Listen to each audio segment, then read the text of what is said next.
একটু থামুন। একটা প্রশ্ন নিজেকে করুন। আপনি দান করেন, কিন্তু নামাজ পড়েন না। তাহলে কি আপনার দান আল্লাহ কবুল করবেন?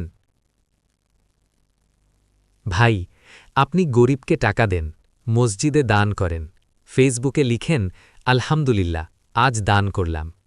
কিন্তু আজ ফজরের নামাজ পড়েছেন তো? রসুল সাল্লাল্লাহু আলাইহি ওয়াসাল্লাম বলেছেন, কিয়ামতের দিন বান্দার প্রথম হিসাব হবে নামাজ।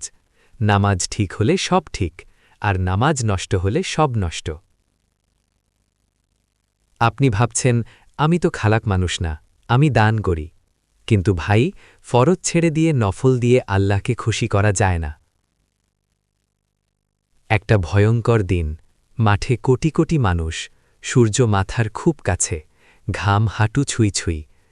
আপনার হাতে দানের হিসাম আছে, কিন্তু নামাজের খাতা খালি। তখন কি দান আপনাকে বাঁচাবে? হ্যাঁ, আল্লাহ দয়ালু। বেনামাজির দান কবুল হতে পারে, কিন্তু জানেন কখন? যখন সেই দানের সাথে আপনার বুকের ভেতর একটা কাপা কাপা নিয়ত থাকে, হে আল্লাহ, আমি ভুল করেছি, আজ থেকেই নামাজে ফিরব। ভাই, নামাজ আল্লাহর সাথে সরাসরি কথা, আর আপনি দিনের পর দিন আল্লাহর ডাকে সাড়া দিচ্ছেন না, তবুও ভাবছেন দান দিলেই সব মাফ। আজও সময় আছে, মৃত্যু এখনও আসেনি, ফজরের আজান এখনও শোনা যায়।